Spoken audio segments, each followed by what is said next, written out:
Sa gitna ng mabilis na pagbabago sa mundo, nananatili ang ating misyon, ang ibahagi ang mensahe ng hindi nagmamaliw na pag-ibig ni Hesukristo para sa lahat. Hatid sa inyo ang pinakabagong kaganapan sa gawain ng Far East Broadcasting Company Philippines. Tampok din ang mga kwento ng totoong buhay na binago ng Diyos. Narito si Dan Andrew Cura sa The President's Report. Anumang antas ang ating buhay, alam na po natin na apektado po tayo ng pandemya. At habang patuloy po ang lockdown, ang mga mahihirap na komunidad ay nahaharap po sa mas matinding hamon sa pagtugon sa kanilang pangunahing pangangailangan at pagkuha ng sapat na mga serbisyong pangkalusugan. Gayunpaman, ay nakikita po natin ang kamay ng Diyos na nagbubuklod sa ating mga komunidad. Patunay lamang na buhay ang pag-asa sa kabila ng kasalukuyang sitwasyon. Kaya naman po ngayon, kilalanin po natin ang isa sa mga pangkat etniko na patuloy nating kinauugnay sa mga panahong ito. Ako po ang inyong kaibigan, si Dan Andrew, at ikaw ay nakikinig sa The President's Report.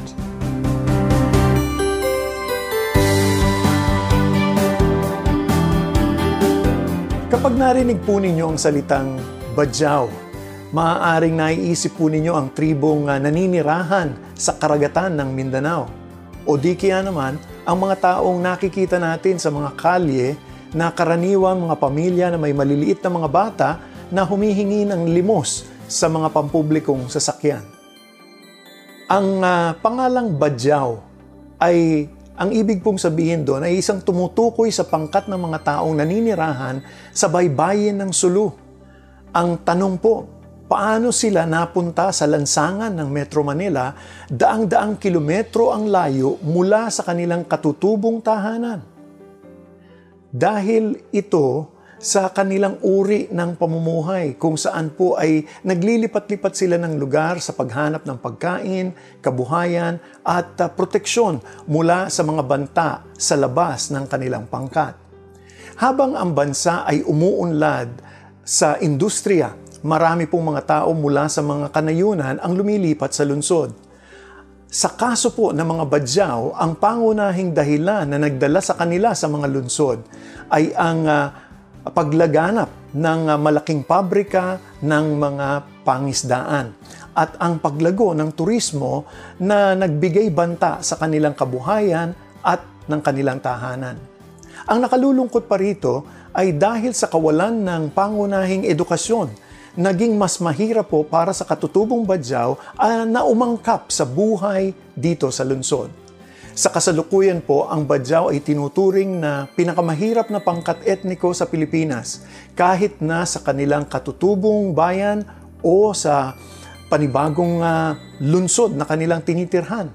Madalas ay mayroong negatibong pananaw ang mga tao tungkol sa mga Badjao sa kabila ng kanilang pagiging mapayapa at matatag sa gitna ng mahirap nilang kalagayan.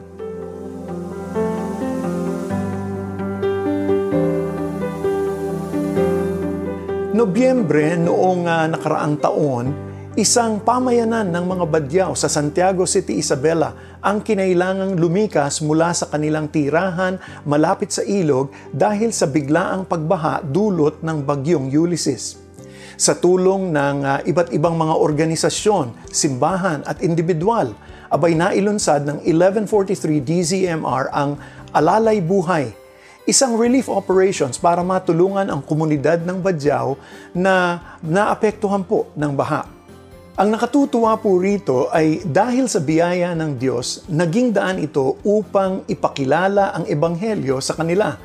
Sa pamamagitan ng loudspeaker na ibinahagi ng 1143 DZMR at ang programa ng tausog na galing po sa ating stasyon sa Zamboanga, ang 1116 DXAS. Sa pamamagitan nito, ang mga Badjao na naninirahan sa resettlement village ay nakapakinig ng musika at mensaheng nakapagbibigay ng inspirasyon mula sa salita ng Diyos sa kanilang katutubong wika.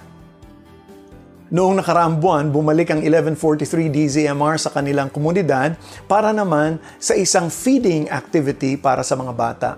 Nako, tunay nga nabagzak ang kanilang mga puso nang nalaman nila na ang lugaw na ibinabahagi nila noong hapon na yon ay ang unang pagkain ng mga bata para sa araw na yon. Kinabukasan, namahagi rin muli sila ng mga relief goods sa mga badyaw. Muli tayo po ay nagpapasalamat sa kaloob ng mga naging kaagapay ng 1143 DZMR sa pag-abot ng tulong sa mga katutubong badyaw. Patuloy naming inaasahan kayong samahan kami sa panalangin sa gawain ito, naway maging gabay ito sa mga badyaw upang maunawaan nila at maranasan ang pag-ibig ni Hesukristo lalo na sa mga mahihirap na sitwasyon ng ito. Habang humaharap naman tayo ngayon sa mga pagsubok, naway patuloy nating alalahanin ang mga miyembro ng ating pamayanan na nangangailangan din po ng ating tulong at tayo'y umabot. Tulad nga ng sinabi ng ating Panginoong Hesukristo sa Mateo Kabanatang 25, talatang 40, tinitiyak ko sa inyo, yamang ginawa ninyo ito sa isa sa pinakahamak sa mga kapatid kong ito, sa akin ninyo ito ginawa. Kung nais mong malaman ang patungkol sa gawain ng Far East Broadcasting Company Philippines o maging isang katuwang sa pag-abot sa mga pangkat etniko tulad ng mga badyaw, bisitahin mo ang aming website sa febc.ph o sundan kami sa FEBC Radio Facebook page. Naku, maraming salamat po sa inyong pagsubaybay. Muli po, ako po ang inyong kaibigan, si Dan Andrew, para pa rin sa The President's Report. At lagi pong tandaan, magsuot ng mask, maghugas ng kamay, at manatiling ligtas. Pagpalain po kayo ng ating Panginoon. Inyong napakinggan ang The President's Report. Para sa karagdagang impormasyon ukol sa Far East Broadcasting Company Philippines o maging kaagapay sa panalangin at iba pang mga paraan, bisitahin ang FEBC website, febc.ph, at hanapin ang FEBC Radio sa Facebook. Maraming salamat sa iyong pag-agapay at pagpalain ka ng Panginoon.